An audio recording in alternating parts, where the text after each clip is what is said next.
मौलवी साहब का ऐलान था कि जिसने नमाज ज़िंदगी में नहीं पढ़नी मैंने उसका जनाजा नहीं पढ़ाना। जो आम दिनों में, खुशियों में, फजर में, जोहर में, मगरब में, इशा में, जुमे में, ईद में मुझे नजर नहीं आता, मैं उसको जनाजे में कैसे बर्दाश्त करूं। रब का करना ऐसा हुआ, पहली फौतगी हुई तो नंबरदार साहब का बेटा फौत हुआ। मौलवी साहब का यही फैसला था। यह फैसला मोड़ खुंडा में भी एक मौलवी साहब ने लिया जी, फिरोज वटुआ वाला भी, और भी कई जगह हैं कि जनाजा नहीं पढ़ाना।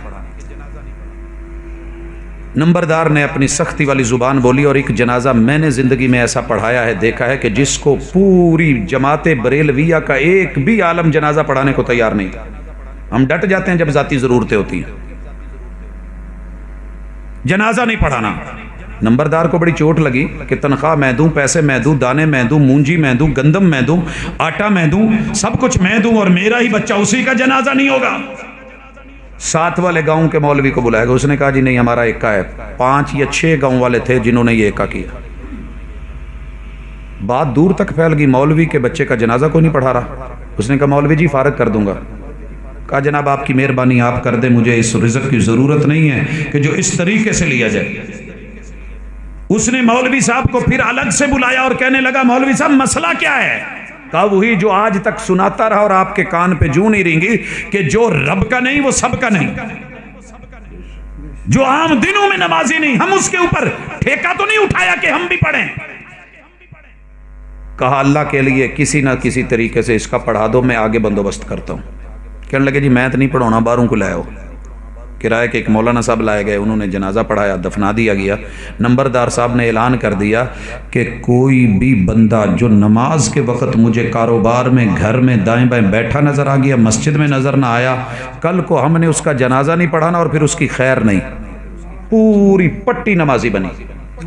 हजरात ओडा वाला अगर आज भी आप उसकी मिसाल जानते और समझते हैं तो ऐसे नहीं है कि कोई टीवी नहीं है, आज तक वहाँ शराब नहीं है, वहाँ पे सिगरेट नहीं है, दुकानों पे बिकती नहीं है। हजरात जब हमारे बड़े, जब हमारे वडेरे, जब हमारे असलाफ, जब सारे मसलक, जब सारे खानदान, जब उनके मियाँ, जब उनके बुजुर्ग, जब वालिदैन इस बात की फिक्र करते थे तो हर बच्चा, हर नौजवान, हर मर्द, हर औरत नमाजी था।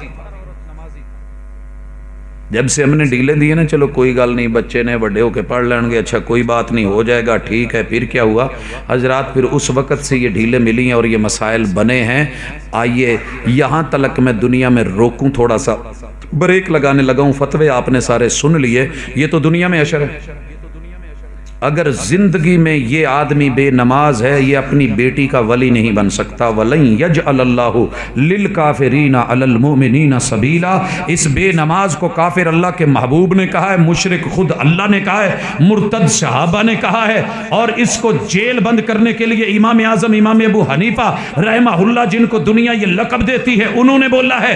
इमाम दारुल हिजरा, इमाम मदीना, इमाम मालिक ने बोला है, इमाम शाफी, इमाम अहमद इब्न हंबल ने बोला है, पीर अब्दुल कादिर जिलानी रहमहुल्लाह ने बोला है। हजरात इतने बड़े बड़े आइम्मा और उनके फैसले जुर्रतमंदाना फैसले, क्योंकि वो किसी से दाने नहीं लेते थे, वो किसी के मोहताज नहीं थे, अपनी किताबों में लिख गए, बयान कर गए। कहा कि अगर ये नमाज नहीं पढ़ता, इसकी बेटियां जवान हैं, ये वली बन करके उनका रिश्ता नहीं कर सकता,